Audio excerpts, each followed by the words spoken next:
Hola, ¿qué tal amigos? Bienvenidos a Teoría en pocos minutos. Estamos en conceptos fundamentales de Lacan, de la mano del doctor Daniel Chige. Y bueno, nos hemos dado un pequeño descanso, pero estamos de vuelta con toda la actitud, la motivación de poder ofrecerles información de calidad y conocimiento de calidad. Así que como siempre, Daniel, pues, ¿cómo te encuentras? ¿Cómo estás? Hoy vamos a hablar de las cosas. Y por favor, algo que nos muevas por las redes sociales, que a lo mejor puede ser contributivo pues, para muchos psicólogos, más que nada es que la psicosis no es sinónimo de locura, ¿no? Vamos a hacer esta distinción y vamos trabajando sobre la marcha sobre el tema en general. Así que, pues, bienvenido de nuevo, Daniel, y adelante. Bien, gracias, gracias. Lo que sí te voy a pedir es que hables directamente al celular porque cuando mueves la cabeza no se escucha bien, se pierde el sonido. Ok, bueno, comentarles que tenemos un pequeño problema. Han fallado los audífonos de última hora, así que trataré de estar hablando un poco cerca de la cámara. Perdón si ven por aquí mi cara muy cerca. Adelante. Ahí, ahí se escucha bien.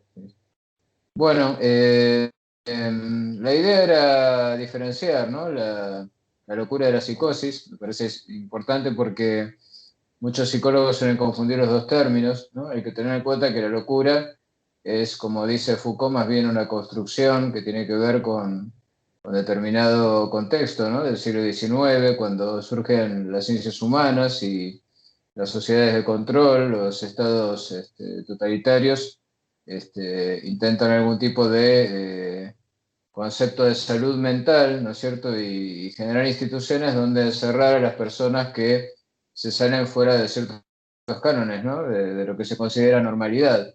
Así que locura abarca prácticamente cualquier cosa, ¿no? Que implique desviaciones, incluso dentro de lo que hoy en día llamaríamos, por ejemplo, cosas como ciertas formas extremas de neurosis o criminalidad o perversión, ¿no? Con lo cual locura Claro, es un término ambiguo que no pertenece estrictamente al ámbito psicológico y mucho menos psicoanalítico, ¿no? No corresponde claro. la locura a ninguna de las estructuras de las que habla Lacan. Y de hecho, en algún momento, en algún seminario, Lacan habla de locura generalizada, ¿no? Dice, estamos todos locos, o todas las mujeres son locas, como haciendo referencia a que la locura es un término muy ambiguo que tiene más bien que ver con la neurosis o la histeria, ¿no? Hay locura neurótica y locura histérica, y podríamos hablar también, por supuesto, de una locura psicótica o una locura perversa, pero es un término que no tiene asiento, digamos, en algo que pudiera considerarse una caracterización científica o incluso Sustancial. dentro del contexto, claro, del contexto del psicoanálisis no hay nada que podamos llamar estructural, ¿no? Que corresponda a la locura. Quizá se parezca a lo que tradicionalmente se llama locura, determinadas formas de organizar el anudamiento de los tres registros, ¿no? Imaginario, simbólico y real, a través de un síntoma, ¿no? Lo que Lacan va a llamar síntoma, que él toma a partir de su lectura de la obra de James Joyce, ¿no? El escritor inglés, porque lo relaciona con Santo Tomás, que era como una especie de modelo que en Joy funciona como sustituto de un padre que aparece ante él con una imagen degradada, ¿no? De alcohólico, ausente, Claro, etcétera. Y también lo relaciona con santo hombre, ¿no? Todo eso son homofonías que hace Lacan en francés, el santo hombre, el santo Tomás, el síntoma, ¿no? Todo eso sería en Joyce análogo y por eso construye esa manera tan particular de hablar del síntoma que no debe confundirse con el síntoma, ¿no? Sino que es como una especie de padre propio, ¿no? Padre o nombre del padre que uno se arma o se construye para poder anudar los registros que están desanudados, ¿no?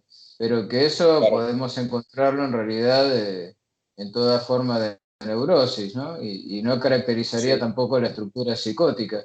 Pensaba, por ejemplo, para aclarar todo esto, en una película que me pareció muy interesante, que vi hace poco, que creo que en la Argentina se llamó Loca de Amor, Es una película francesa protagonizada por Audrey Tautou, que es una actriz muy reconocida por su papel en la película Amélie, que fue muy famosa ya por el año 2002.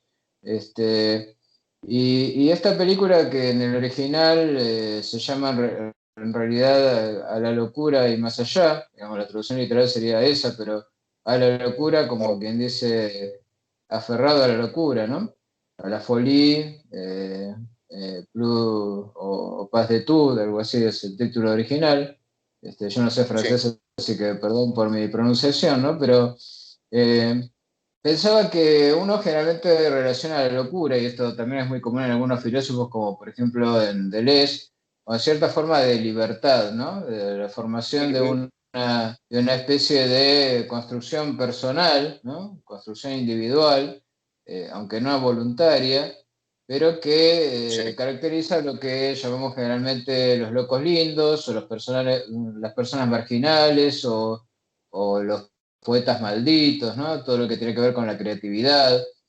Por ejemplo, en el caso de la película Melí, no sé si la viste, hay una locura en esa chica, en esa protagonista, pero es una locura linda, una locura como de entusiasmo, de idealización, ¿no? Ella en un momento determinado, a partir de una tijera, de un encuentro con una situación específica, que siempre es algo contingente, se le genera una especie de designio o ideal de hacer a las personas felices, ¿no? Ella se propone hacer claro, felices a todas las personas, ¿no? Lo cual es una locura.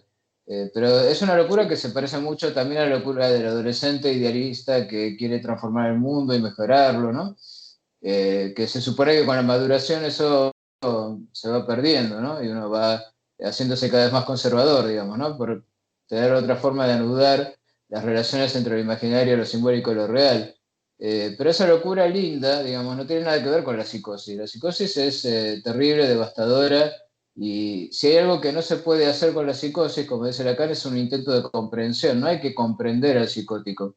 Quien intenta comprender al psicótico, que es generalmente la posición del humanista, ¿no? Quien trata de ponerse en su lugar, falla, se pierde el camino. Y eso creo que se ve muy claramente, pero muy claramente en esta otra película que protagoniza casualmente la misma actriz, que es esta que te claro, dije que se presentó en Argentina con el título de Loca de Amor, aunque la traducción me parece ajá, espantosa, donde vemos la historia, no quiero spoilear, ¿no? Para los que no la vieron, pero vemos una misma historia narrada desde dos puntos de vista distintos, ¿no? Eh, la situación es la misma, o sea, está todo como narrado desde afuera, desde una visión, de un punto de vista de tercera persona, pero en un caso la cámara está situada, digamos, en la cercanía de la mujer, ¿no?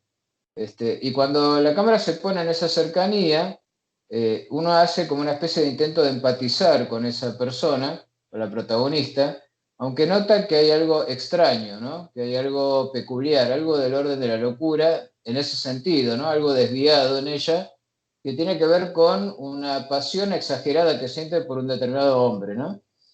Al cual suponemos que él, digamos, la ha seducido, la ha engañado, y ella de alguna manera cae en una especie de vórtice de locura, pero relacionado con un pasaje al acto motivado justamente por ese engaño, ¿no? Con lo cual uno podría llegar hasta justificarla, aun cuando comete actos terribles como hacer que la mujer de este hombre pierda un embarazo y cosas así, ¿no? claro, Que producir la muerte de otra persona, sin entrar en demasiados detalles, ¿no? Pero ahí vemos lo que llamamos habitualmente locura, ¿no? Esta mujer está loca, enloquecido por una situación que de alguna manera es real, o tiene que ver con la realidad, ¿no? Pero lo curioso de la película es que después hay una segunda parte, ¿no? Donde se vuelve otra vez al inicio. Esto es muy particular y es muy interesante el manejo que hace el director, ¿no? sí, De la compaginación de la historia, y ahí toma la perspectiva del hombre del cual ella está enamorada, que es un médico, y ahí vemos que nada de eso que ella había generado, gestado como supuesta relación de amor, tuvo lugar nunca. O sea, ese hombre ni siquiera la conoce, nunca tuvo contacto cercano con ella. En un momento determinado ella habla de que se van a ir de viaje juntos, pero es porque ella compra los pasajes de avión. Y en realidad vamos descubriendo cómo todo está pasando en la cabeza de ella en realidad, ¿no? Como que proyectó sobre él, sobre ese hombre, un amor que no existe, ¿no? Ese hombre para nada la conoce, no está enamorado de ella y realmente lo pone en una situación límite, ¿no? Porque lo lleva a casi separarse de la mujer, a ser acusado de asesinato, todas cosas que no están en la intención de ella, pero que son generadas por su locura, pero locura acá sí en el sentido de la psicosis, ¿no? Una manía de tipo erótico, ¿no? Lo que se llama erotomanía, que es una forma de la paranoia, ¿no? Y descubrimos al final de la película que lo que generó esa fijación de ella hacia él fue que en un momento dado, eso lo vemos al final, y esto es casi como contar el final, pero bueno, es lo que sucede, él, en un rapto, digamos, de alegría, porque la mujer había quedado finalmente embarazada, que es algo que él deseaba mucho, se la cruzó Sí, casualmente. Ahí tenemos un ejemplo claro de lo que Lacan llama tijé, el encuentro afortunado o desafortunado en este caso, y le dio una flor. Y ella automáticamente, instantáneamente, esa flor la lee como un signo. ¿Un signo de qué? Un signo de amor. ¿No? Enseguida ella lo lee con certeza, que él está enamorado de ella. Entonces ella crea todas situaciones ficticias, falsas, generadas en su propia fantasía, para lograr concretar ese amor del cual ella tiene una certeza absoluta, ¿no? Por eso esa idea de Lacan brillante, de por un lado que la psicosis tiene que ver con la certeza, ¿no? No tiene que ver sí. con el delirio. De hecho, Ujú. hay personas neuróticas que pueden llegar al delirio en Sí, situaciones sí. extremas, o sea, tener Ujú. alucinaciones, ver cosas que no existen. No, no Sí, pasa sí, por sí. ahí la psicosis, sino que Ujú. el tema es, primero, que todo lo que ocurre alrededor le habla a la persona, ¿no? Es un signo de algo, de un sentido, porta un sentido. Por ejemplo, ahí está esa flor, ¿no? En ese primer encuentro, que es el desencadenante de su psicosis, hay algo que sirve como signo de amor, en este caso, ¿no? Y eso genera una Sí, certeza y hace que todo esté organizado en el mundo para que eso tenga que concretarse, según ella, ¿no? Según su perspectiva, que es una perspectiva que le viene impuesta, o sea, no es algo generado a voluntad, sino que algo le dice, ¿no? Esa voz que siempre resuena en la psicosis, sobre todo en la paranoia, que le dice que ahí hay amor verdadero y que ese amor debe ser concretado, más allá de cualquier cosa o de cualquier intento de disuasión que hagan los sí, demás. Y no es que la realidad desaparezca, sino que queda reorganizada, reacomodada en torno a eso que para ella significa un signo de amor y que es lo que organiza una especie de claro. sentido para todas las cosas, ¿no? Para todo lo que sucede a lo largo de su vida. Por eso la idea brillante de Lacan, que seguramente se generó también a partir de todo el conocimiento que él tenía de casos de psicosis, ¿no? Porque él era psiquiatra y hacía muestras, aparte traía psicóticos y los exhibía a sus alumnos para mostrarles cómo Ujú. funcionaba su delirio. Esta idea de un primer encuentro, que es el desencadenante, ¿no es cierto?, de la Sí, psicosis, que lo importante de la psicosis es la certeza y no el delirio. O sea, uno puede hacer desaparecer con una pastilla un delirio, puede hacer que las voces se sí, callen y demás, pero la locura, en el sentido de la locura psicótica, no desaparece, sigue ahí, siempre. Y el hecho de que esa certeza no puede ser discutida por el analista. El analista lo único que puede hacer frente al caso de la psicosis es tomar nota. O sea, se convierte en una especie de notario que da cuenta del testimonio que hace el psicótico de lo que le está pasando, que es un sí, testimonio del mundo, ¿no? El psicótico le explica cómo es el mundo para él, ¿no? Y el psicoanalista, si quiere hacer algo con esa psicosis, lo que debe hacer es sostener ese delirio, de alguna manera reafirmarlo, transcribirlo, ser el notario del psicótico, ¿no? No sé si se entiende la diferencia, ¿no? Y la sí, claro. caracterización tan específica que hace Lacan. Entonces es muy Sí, interesante porque de- en la de psicosis hecho, no Daniel, hay... Sí, sí, sí, de hecho, te quería hacer una pregunta, quizás para los que ubican el término, diría yo, más común o más tradicional, que es un brote psicótico, ¿no? que es cuando alguien está ya en un hospital precisamente psiquiátrico o un hospital normal porque no tienen otro recurso, y lo que hace inteligentemente el médico o la persona a cargo o el psicólogo, lo que hace es seguirle la corriente totalmente a la persona que está en ese estado. Que como tú bien mencionas, ahorita lo que puedo puntualizar es que no necesariamente tiene que ser un psicótico en estructura, sino que puede ser un neurótico que está atravesando un momento así. No sé, corrígeme si estoy mal en eso. Y, y que entonces mi pregunta sería en la psicosis, totalmente, ¿qué pasa con esto? ¿Qué pasa con la duda? ¿Desaparece completamente per se? Es decir, si tú le haces una pregunta al psicótico que viene con una certeza, le dices, ¿y estás seguro realmente de que así son las cosas? ¿Qué es lo que va a pasar?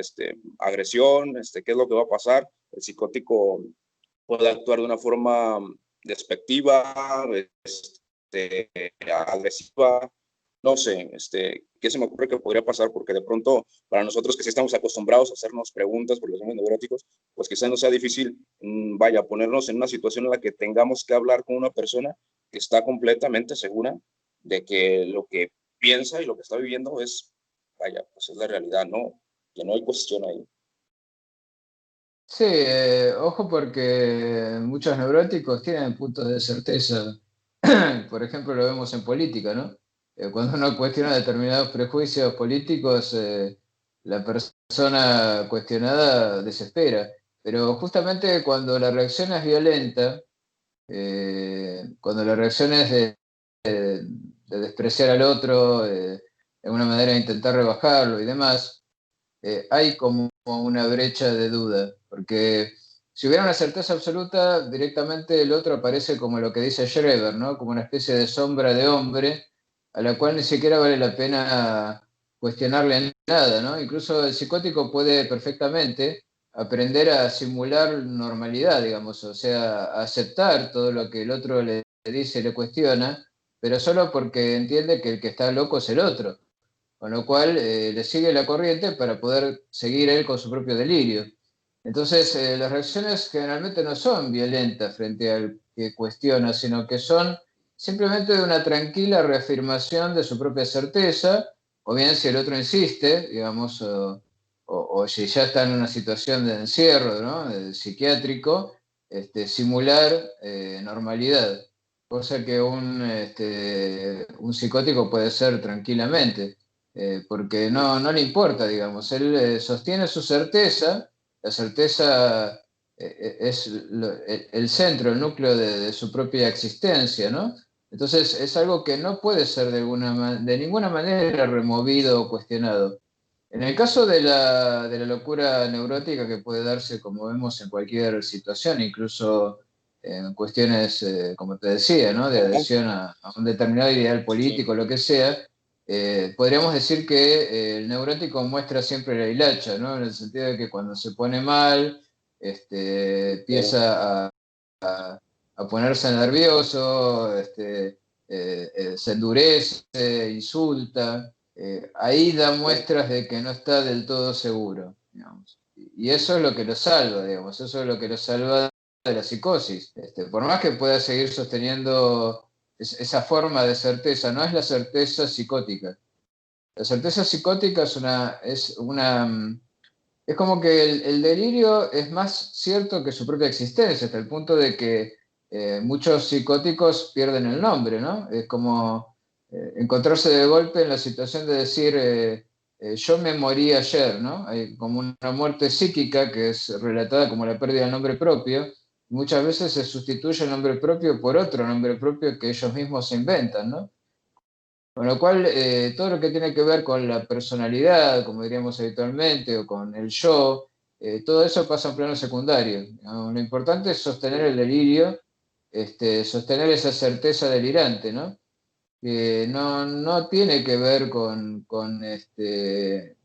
alucinaciones, como te decía, no es lo mismo delirio que alucinación, sino que el delirio es una construcción interpretativa acerca de la realidad, ¿no? Que aparte pone en continuidad a los tres registros. Ahí no hay una separación entre lo imaginario, lo simbólico y lo real, sino que esos tres registros circulan libremente uno sobre otro.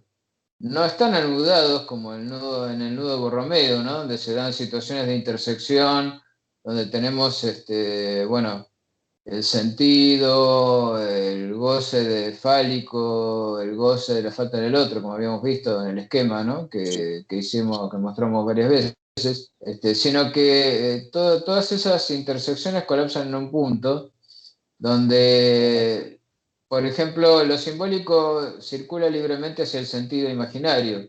O sea, por ejemplo, en el caso este que te decía de la flor que le entrega el muchacho a la joven, y que es para sí, ella un signo de amor, que es la Tige desencadenadora, ¿no? Desencadenante de la psicosis en acto, digamos, es un objeto, ¿no? Un objeto que tiene una significancia imaginaria, ¿no? La flor, la rosa que se regala generalmente significa eso, amor, ¿no? Es un signo de amor. sí, Funciona como si fuera una especie de significante, pero no es un significante, porque un significante tiene múltiples significados posibles, ¿no? En cambio, en este caso, se trata de un signo. Un signo es otra cosa que un significante. Un signo es algo que tiene por sí solo un significado y tiene un significado único, ¿no? En este caso, esa flor que le entrega esa persona a esa chica es amor. Y ya está. O sea, no puede ser cuestionado eso. ¿Se entiende? Entonces, entre lo simbólico y lo imaginario, no hay una barrera que se interponga, que implique, por ejemplo, la posibilidad de una inhibición del significado, ¿no? Como podría pasar cuando hablamos de inhibición, síntoma y angustia, ¿no? No hay inhibición, no hay angustia, no hay síntoma, sino que los tres registros van circulando uno en otro de una manera libre, digamos, formando una sola cosa, ¿no? Que eso es lo que Lacan va a intentar representar en su última etapa de enseñanza a través de lo que se llama el nudo trébol, ¿no? Que a claro, diferencia del nudo Borromeo, no es un falso nudo, el nudo Borromeo en realidad es un cadenudo, una cadena. El nudo trébol es realmente un nudo, ¿sí? ¿Por qué? Porque está formado por un solo lazo de cuerda que está retorcido sobre sí mismo de una determinada manera, ¿no? Me gustaría mostrártelo porque me parece que ayuda mucho a la comprensión esto, la posibilidad de representarlo en términos matemáticos. sí, adelante. Este, Acá, por ejemplo, bueno, tenemos para recordar, no sé si se ve, lo que habíamos visto del nudo Borromeo, ¿no? Que eso sería más bien lo que representaría la normalidad, digamos, en términos del psicoanálisis lacaniano, ¿no? De la teoría de Claro, números. Lo mostramos varias veces, ¿no? Donde tenemos tres lazos de cuerda correspondientes a lo imaginario, lo sí, simbólico y lo real. Entre lo imaginario y lo simbólico tenemos el sentido. Entre lo simbólico y lo real tenemos el goce fálico. Y entre lo real y lo imaginario tenemos el goce de la falta en el otro, que ya lo habíamos mencionado en otro momento. Y aparecen estas lúnulas, ¿no? Que están por encima de esas intersecciones, que son la inhibición, el síntoma y la angustia. ¿No? Eso ya lo habíamos mencionado en otra clase, quizá volvamos sobre esos temas más adelante, pero después está la cuestión, que también mencionamos en la clase pasada, de cómo el proceso psicoanalítico tiene que ver con el pasaje desde un enlace browniano de cuatro, ¿no? Donde lo imaginario, lo real y lo simbólico están desanudados, pero se enlazan a través de un cuarto elemento, que es el sintón, ¿no? Y el proceso analítico, como dice Félix Morales Montiel, ¿no? El cual extraje este concepto, consistiría en pasar a un enlace Borromeo, ¿no? A través de una operación por la cual lo real y lo imaginario forman un nuevo imaginario y el sintón pasa al lugar de lo real, como imposible, que es eso de padecer, tener una alma, etcétera. Eso es lo que habíamos visto en la última clase. Pero ahora vamos a pasar a este nudo, ¿eh? Este nudo es el nudo trébol, ¿no? Acá, no sé si se ve bien, tenemos de nuevo lo imaginario, lo simbólico y lo real, Pero fíjate que no son tres lazos separados, sino que tenemos un solo lazo que se cruza sobre sí mismo. En el medio hay un pequeño hueco, ¿no? Que de alguna manera se parece al que generaría la intersección de los tres lazos en el nudo Borromeo y que correspondería al objeto A, que como tal no Sí, existe en realidad en esta situación de la psicosis. claro. Pero sí podemos hablar, digamos, de esa pequeña intersección entre imaginario y simbólico que es el sentido, pero ahora está reducido a un punto. También el goce de la falta en el otro, y también del goce fálico, en cierta forma, en cierto modo, que vamos a ver que es un modo muy específico. Por ejemplo, si nosotros consideramos el caso Schroeder, ¿no? Que es el que es más analizado, ¿no? Porque lo tomó Freud y después lo volvió a revisar Lacan, ¿no? Recordemos que Schreber padecía una forma de psicosis paranoica, algunos lo llaman esquizofrenia paranoide o algo así, Sí, ¿no? Freud lo califica de esa manera, pero es una paranoia. En él, digamos, se da esa situación de encuentro con, el momento en el cual se le dice una determinada palabra que para él tiene un significado inmediato que desencadena su psicosis, que es la palabra fecundidad, ¿no? El médico el psiquiatra que analiza a Schreber le dice, tenemos métodos fecundos para tratarlo, y en ese momento es cuando Lacan dice se produce el desencadenamiento, porque a Schreber le pasaba que, bueno, él estaba casado y su mujer nunca había podido quedar embarazada, ¿no?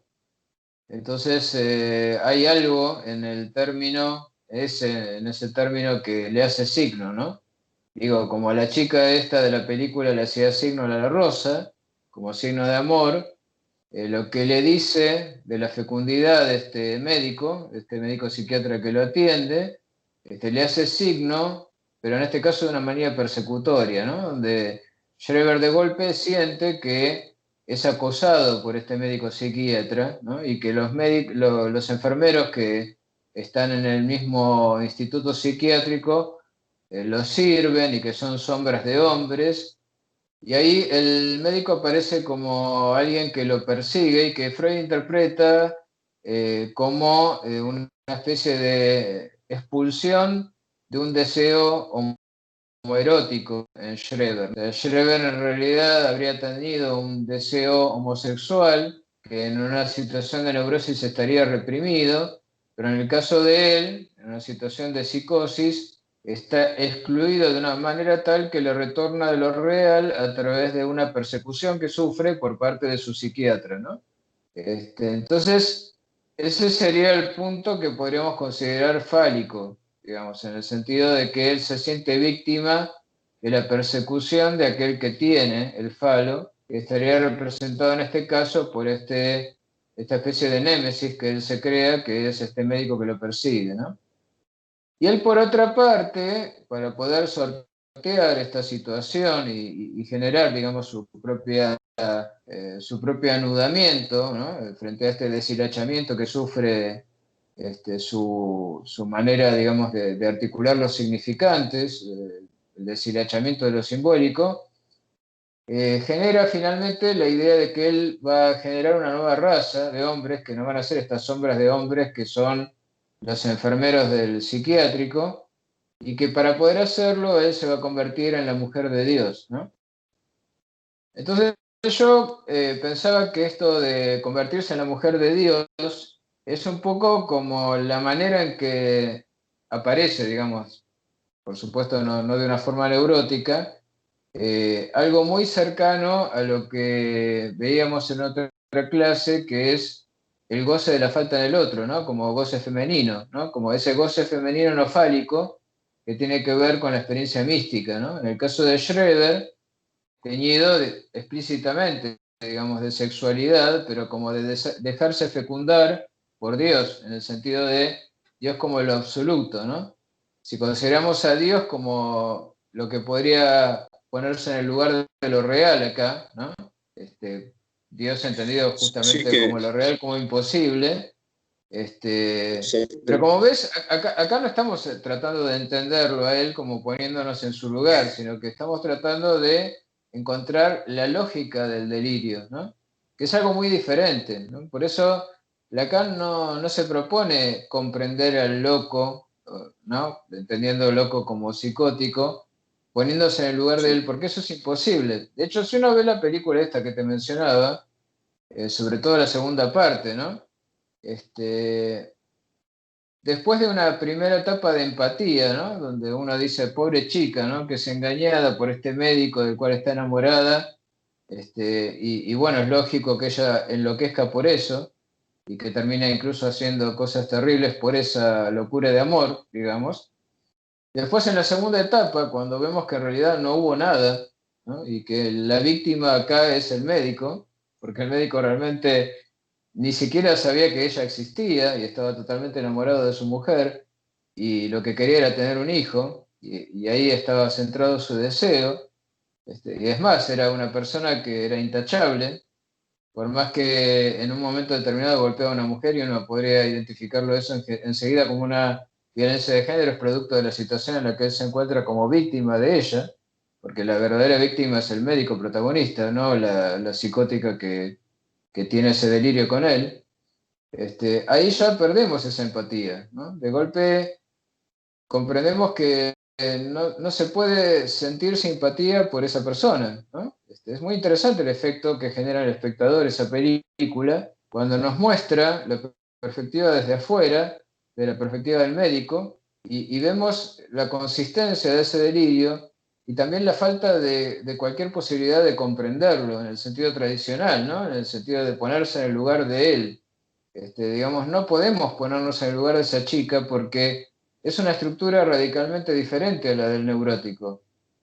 Podríamos sí comprender una locura de amor histérica, digamos, una mujer que se suicide por amor, por ejemplo, como ocurre en las novelas románticas. De hecho, hay un momento en el cual ella intenta suicidarse y hasta ese punto uno siente que puede seguir empatizando con ella, ¿no? Es más, casi como que la posibilidad de que ella se suicide la redimiría de los actos criminales que ha hecho antes. Pero después ya en la segunda parte comprendemos que no hay nada que comprender ahí. Por supuesto que es una película, ¿no? No tenemos que tomarla más que como eso, pero me parece excelente como un aprendizaje, ¿no? Un aprendizaje de qué es lo que nos quiere decir Lacan cuando él dice que no hay que comprender demasiado en el delirio del psicótico. Comprender no quiere decir no entender, en el sentido de no buscarle la estructura lógica del delirio.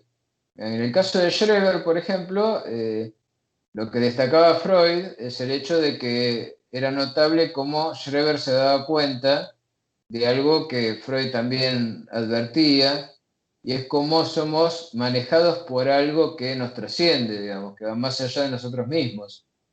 En Freud todavía eso no tiene el nombre de lenguaje. En Lacan sí, ¿no? Lacan habla de el carácter parasitario del lenguaje, que en el caso de la psicosis sería muy claro, porque esa voz que habitualmente nos acompaña cuando nosotros nos narramos lo que nos sucede a lo largo de la vida, eso que los escritores generalmente describen como el fluir de la conciencia, el psicótico lo vive como algo que le es ajeno, ¿no? Y que se le impone y que lo obliga de alguna manera a seguir las pautas de lo que eso dice, ¿no? Eso habla, algo del orden de lo absoluto, algo que puede identificarse con Dios le habla, y él solo puede obedecer a esa voz, ¿no? Algo que vemos también en Schreber cuando continuamente esa voz lo acosa y lo obliga a completar los mensajes que le manda, ¿no? Porque Schreber señala que hay frases que se entrecortan y él inmediatamente se ve obligado a completarlas, ¿no? Y generalmente las completa con algún atributo donde él es degradado, ¿no? O sea, él dice, bueno, tú eres una, y él, ¿qué puede poner ahí en su lugar? Mierda, no puede poner otra cosa, ¿no? Con lo cual es una voz que encima lo degrada a él, porque claro, teniendo esa posición de ser solamente el falo del otro, digamos, el falo materno, si se quiere, en la visión más tradicional de la presentación que hace Lacan, que después va a sufrir algunas modificaciones, pero que básicamente sería eso, es como que él está obligado a completar al otro, ¿no? Esa voz que habla, él la tiene que terminar, ¿no? Lo que está empezado como discurso tiene que terminarse. Y el único momento en el cual se abre un espacio mínimo, eso que podíamos ver en el nudo como la intersección de los tres, ¿no? De los tres, las tres orejas, digamos, del nudo trébol, es cuando Schreber va a defecar. Es interesante, ¿no? Porque es el único momento en el cual deja de escuchar voces. Y en ese momento en el cual va a defecar, es como que él abre un espacio mínimo, ¿no? Algo del orden de la falta, si se quiere, ¿no? Por supuesto, con la expulsión de un objeto, ¿no? Este, Ahí se hace agujero, ¿no? Pero eso dura muy poco. Ese es el único momento en el cual las voces se acallan, ¿no? Y él lo puede soportar, porque hay otros momentos en los cuales la voz deja de hablar, y entonces lo que sucede es que surge de su interior un grito, que él no se atribuye a sí mismo, y en la franja del horizonte observa la aparición de una creación espontánea de pájaros e insectos. Por eso, esto, entenderlo en el sentido de la comprensión, del ponerse en el lugar del otro, no tiene sentido. O sea, ¿cómo sería imaginarse un mundo donde pasen ese tipo de cosas? Sobre todo en la estructura neurótica, donde, claro, el objeto A aparece como marcando la línea del horizonte, ¿no? Y más allá de eso está lo imposible. En este caso, como lo real circula con lo imaginario y lo simbólico, no hay imposibles, ¿no? Por eso puede lo real hablarnos, por ejemplo. Algo donde no debería ocurrir nada porque es imposible que algo ocurra, ocurre la voz. Y esa voz es atribuida a lo absoluto, que es Dios, ¿no? Es notable el análisis que hace Lacan de el delirio de Schroeder, que me parece que va mucho más lejos de lo que logró llegar Freud con Sí, su Daniel, de hecho, investigación. una pregunta que tenía desde hace ratos va relacionada con todo lo que vas mencionando. Tú me has dicho fuera del aire que curiosamente, pues el psicótico no es nadie humilde, ¿no? Porque siempre tiene que hablar de lo absoluto, de Dios, de las matemáticas, de, no sé, cualquier cosa que represente algo absoluto, ya sea el poder también. Incluso, bueno, pues es muy común tener en cuenta que hay locos que se creen Napoleón o personas de la historia que gobernaron varios imperios o gran terreno, por decirlo de alguna forma. Entonces, ¿qué relación habría entre esta certeza psicótica y vaya, pues, lo absoluto como tal? Bueno, justamente por eso Lacan decía que la filosofía, por más que nos duela a los filósofos, es una forma de psicosis, ¿no? Porque encuentra sentido en todo, ¿no? Justamente eh, la antifilosofía de Lacan consiste en que no hay sentido, ¿no? O sea, el sentido es imaginario, es una construcción que se hace en la intersección entre lo simbólico y lo imaginario. El sentido siempre es plurívoco, multívoco. Digamos, cuando se desarrolla la filosofía analítica y se pretende crear un lenguaje perfecto, por ejemplo, ¿no? Donde no hay ambigüedad ni vaguedad y se elimina así toda posibilidad de poesía, y lo que tenemos es solo signos conectados por relaciones de tipo sintáctico, ¿no? Con una semántica determinada pero fija y universal, que le da una verdad Sí, absoluta. Todo eso es un delirio. Entonces no es extraño que gente que haya participado de ese proyecto haya terminado delirando, digamos. Este, lo que pasa es que, claro, cuando un delirio es sostenido colectivamente, no es delirio, digamos, ¿no? O sea, puede tomarse como un proyecto filosófico. En todo caso, en la medida en que no se considerara ya realizado. Pero digamos que el delirio tiene esa característica de encontrar el absoluto de la certeza absoluta. Cosa que no creo que se diera, por ejemplo, en el caso de Descartes. Por más que Descartes dice haber llegado a la certeza del yo pienso, hay muchas dudas en Descartes y llega por la vía de la duda, y no es esa la certeza de la psicosis, ¿no? La certeza de la psicosis tampoco la encontramos, por ejemplo, en el salto de fe de Kierkegaard, ¿no? Todas esas son formas de symptom, ¿no? O sea, son formas de crear un sustituto de certeza para anudar los registros, pero no les da continuidad, ¿no? Es algo muy diferente.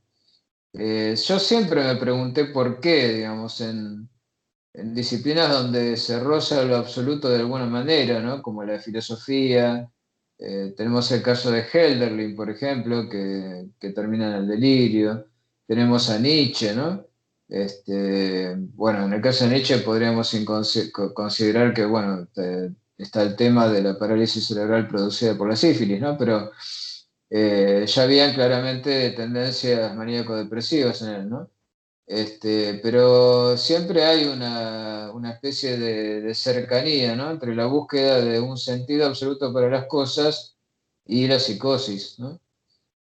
Lo que pasa es que en la psicosis no es una búsqueda, es un hallazgo. Por eso se da el encuentro, ¿no? Está ese encuentro. Digamos, también es cierto que en la neurosis hay un encuentro, ¿no? Cuando se genera el síntoma, que se vive como una especie de iluminación, ¿no? Es muy común encontrar que tanto Descartes como Albert Einstein o grandes matemáticos o científicos hayan dicho de golpe sufrí como una especie de iluminación, ¿no? De golpe entendí algo, ¿no? Vi algo sobre lo real y su sentido, ¿no? Por ejemplo, en Einstein cuando se imagina viajando en un rayo de luz y de golpe comprende súbitamente que es imposible que la velocidad de la luz sea superada o siquiera alcanzada, porque eso implicaría la existencia de ondas estacionarias. Bueno, hay toda una serie de consecuencias de eso, pero si él se hubiera quedado ahí, eso sí podría haber sido tranquilamente un delirio. Pero él después intenta una prueba, una demostración, lo comunica, lo convierte en ciencia, ¿no? Si nos quedamos exclusivamente en la etapa del descubrimiento científico, hay algo muy parecido a lo que sería el delirio. Pero en el caso del delirio no hace falta buscar más, ¿no? Ni tampoco generar lazo social, no hace falta probar a nadie nada sobre eso, porque eso ya está probado por sí mismo. Eso habla, eso dice su propio sentido. Fíjate el caso de Schreber que dice, Dios me habla con términos que tienen, me dice los sentidos de las palabras con las que me habla. Pero ¿cómo sería eso? O sea, ¿cómo una palabra podría decir su propio sentido? Pero bueno, es justamente lo que pasa con esta chica cuando recibe esa flor y esa flor le dice te amo, ¿no?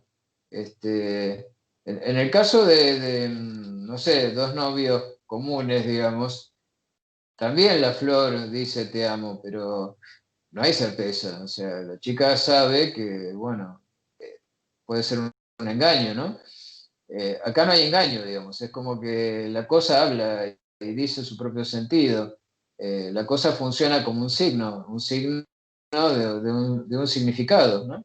Justamente, fíjate cómo toda la primera etapa del desarrollo del psicoanálisis lacaniano trabaja el tema de lo difícil que es el sentido, ¿no? Como el sentido es algo que tiene carácter metonímico, circula entre los significantes y nunca puede ser alcanzado, ¿no? Por eso también esa imposibilidad de decir yo soy tal cosa. En todo caso, el delirante ha alcanzado ese yo soy, ¿no? Lo cual no lo libra de sufrimiento, pero no es el sufrimiento neurótico. Ahí no tenemos el problema de, por ejemplo, la angustia que genera el encuentro con el objeto perdido, con el objeto A, ¿no? Lo que tenemos directamente es, bueno, eh, yo soy la mujer de Dios y ya está, ¿no?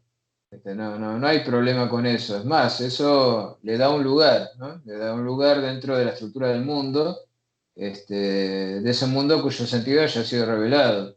Y ha sido revelado por una palabra que le dijo de qué se trataba todo esto, ¿no? Viste que Schreber habla mucho de términos que él inventa como adjunción de nervios, con la cual él explica cómo Dios se comunica con él.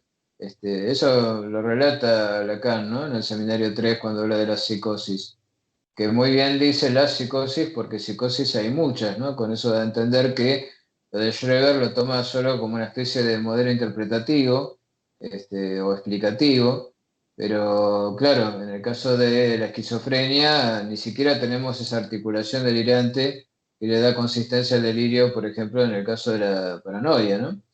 O de la erotomanía, ¿no? Como el ejemplo de la película. Pero Sí, realmente claro, es muy, algo que muy... mencionas que me parecería digno de añadir por aquí, ya con lo que tú mencionas, es que recordemos que grandes genios de la historia, de lo que es la física, la matemática sobre todo, como puede ser Newton, Einstein, pues tuvieron sus cosas muy extrañas, ¿no? De hecho, Newton le mandaban a cuidar caballos y el sujeto se lo pasaba él pues pensando, ¿no? Pensaba tanto eh, que se le iban los caballos, o sea, no podría ser algo tan sencillo como cuidar un caballo, se le iba. Kurt Gödel, pues hay que recordarlo, también él terminó paranoico, si mal no estoy, pensando que le podrían envenenar a través de la comida y por eso curiosamente le pedía a su esposa que lo probara primero y solamente cuando ella Gödel, lo sí, sí. hubiera probado, pues él podía comerlo, pero pues en una situación extrema en la que ella Mm. estuvo enferma, me parece, pues no estaba. Entonces, ¿quién probaba? Pues nadie. Si no probaba nadie, pues él no comía, murió de inanición. Entonces nos podemos dar cuenta de que hay como una correlación, en efecto, entre los grandes pensadores, que también me parece, si mal no estoy, yo creo que la mayoría de los filósofos pues, tuvieron una cosa oscura, algo que quizás no mostraron a todo el mundo, pero la mayoría pues estuvieron pasando cosas que uno puede tildar de, caray, pues no se supone que es un gran filósofo, ¿no? ¿Por qué le está pasando esto? Que incluso es peor que el común, ¿no? Entonces, por ahí creo que tiene mucha relación con lo que mencionas y que dice Lacan, ¿no? Y que, bueno, yo lejos de sentirme amenazado, pues sería como es una buena interpretación. Por ahí, al estar haciendo filosofía, uno está rozando de alguna otra forma con lo absoluto, ¿no? Que de pronto me parece que ya cuando esto se convierte en una clase de, digámoslo así, de certeza como tal, creo que ya es peligroso, ¿no? Cuando la duda deja de existir, y bueno, esto es básicamente a mi perspectiva, creo que si algo es absoluto, pues aunque dudes, lo será, no sé, si es que sí lo fuera. Entonces nada pierdes con estar dudando, pero cuando alguien ya pierde el sentido crítico, me parece que es cuando ya está tocando en otros temas que no tienen que ver con, me parece, ni siquiera ya con la filosofía como la práctica, me parece. Bueno, ese será mi punto ya para finalizar, Daniel, pues una conclusión que quieras darnos de qué es la psicosis, qué es la locura y vaya, pues, cómo debemos de entender, sí, ¿no? La psicosis, sobre todo, como menciono, ¿no? Entenderla, pues, bajo las estructuras de psicoanálisis, pero no humanísticamente, pues, como qué se siente, ¿no? O qué se experimenta, porque no podremos. Claro, claro. Con respecto a lo que acabas de mencionar, igual yo sería muy precavido, ¿no? Porque no es que de tanto pensar uno pueda convertirse en un delirante. Esas son cuestiones estructurales y siempre surgen a partir de un encuentro, ¿no? De una TIG. Después, cómo esa TIG, en función de la estructura, va a desencadenar lo que podría ser en un caso un síntoma, como podría haber pasado con Newton o con Einstein, o un delirio, como podría pasar en el caso de la paranoia de envenenamiento de Gödel, o del delirio místico que terminó sufriendo Cantor, ¿no? El creador de la matemática del infinito, es otro tema, ¿no? Me parece que por eso, de nuevo, distingamos locura de psicosis, ¿no? Estos tipos podían estar locos, en el caso de Newton probablemente eh, algunos han especulado con que era autista, directamente autista, porque no tenía vida social. Bueno, igual yo dudo, no sé, hacer este tipo de interpretaciones así históricas de manera retroactiva me parece que no tiene mucho sentido. Por lo menos no tiene mucho sentido psicoanalítico, ¿no? Aunque los psicólogos sí suelen hacer este tipo de cosas. Incluso me acuerdo que haber leído textos, por ejemplo, de historiadores argentinos, ¿no? Que dentro de la corriente positivista intentaban explicar el comportamiento, la conducta de determinados personajes históricos, como algunos caudillos, como Rosas, por ejemplo, o Facundo Quiroga, aludiendo a problemas de tipo neurótico, o delirios, o cosas así.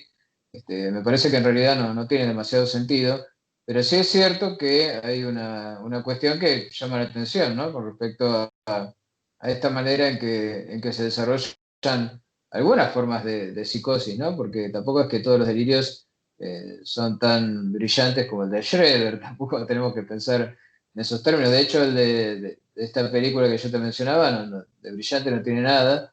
En realidad la chica es muy creativa, la protagonista es pintora, ¿no? Y hace unas obras realmente espectaculares, pero eso tiene poco que ver con el delirio en sí, ¿no?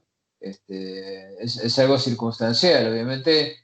Si el delirio prende en una personalidad, digamos, creativa, va a generar determinados efectos que no generaría en otros casos. Es mucho más vulgar creerse Napoleón o astronauta que creerse la mujer de Dios, como el caso de Schroeder, que es mucho más llamativo e impresionante.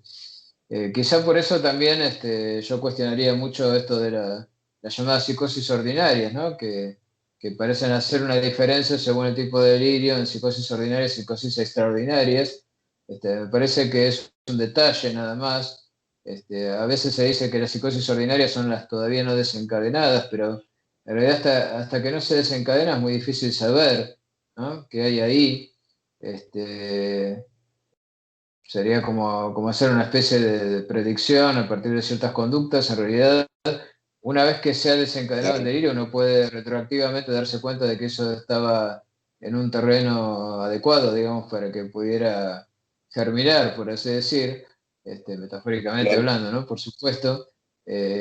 Y bueno, tener las cosas más o menos delimitadas y claras y comprender que claramente, en el caso de la psicosis, lo fundamental es la certeza delirante, ¿no? Que no debe ser confundida con la certeza loca, ¿eh?, ni con la certeza neurótica, ¿no? Porque también tenemos ese problema de la ambigüedad de la palabra certeza, ¿no? Por eso te decía, alguien puede tener una certeza muy fuerte con respecto a un tema determinado, pero si se enoja cuando se lo cuestionan, quiere decir que acepta el cuestionamiento, de alguna manera rechazándolo. En el caso del delirio no hay ninguna posibilidad de rechazo. Lo que va a haber probablemente es una simulación de aceptación de la crítica y nada más.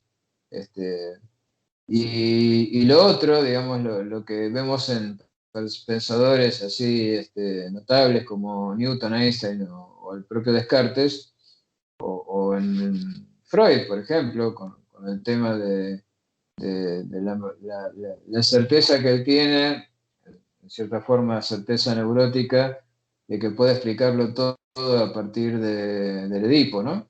Eso más bien está cerca del síntoma y no del delirio, ¿no? O del delirio psicótico. Por eso me parece que sí, es importante tener en cuenta las diferencias y no dejarse llevar por esa visión romántica que identifica la psicosis como una especie de acto brillante de libertad y locura idealizada, como podemos verlo, por ejemplo, en el esquizoanálisis de Deleuze y Guattari, ¿no? Que me parece que son pensadores que confunden la psicosis con otra cosa, con esto que hemos llamado la bella locura, ¿no? Como lo podemos tener en la película Amélie, donde uno realmente está encantado con ese personaje que trata de transformar el mundo y hacer felices a las personas. Sabe que eso de alguna manera desborda el límite de lo habitual, pero no llega al nivel del delirio, ¿no? Me parece que yo recomendaría, sinceramente, ver esas dos películas, ¿no? Por un lado, Amélie, que representa lo que habitualmente llamamos locura, la bella locura, ¿no? Esa que se acerca mucho también a esa locura de la que hablaba Platón, ¿no? Como estar, digamos, poseído por el espíritu del Dios y llegar a expresiones bellas, digamos, ¿no? Que superan lo común, lo habitual. Y esa otra cosa devastadora, terrible para quien la padece y también para quienes lo rodean, ¿no? Y sumamente peligrosa, que es la psicosis, ¿no? Y sobre todo la psicosis paranoica, ¿no? No endulcemos lo que no es dulce, digamos. Este, no lo es, claro, por indudablemente. supuesto. Bueno, Daniel, Concluiría con pues, eso. ¿qué te digo? Muchas gracias. Ha sido un gran recorrido. Espero que la gente en casa, el espectador, se lleve algo provechoso, al igual que yo. Y estamos aquí para atender dudas, comentarios y sugerencias. Pues aquí abajo lo pueden escribir. Así que nos estamos viendo en una próxima ocasión. Muchas gracias, Daniel. Hasta luego. Estés bien. Excelente, nos vemos. Chao.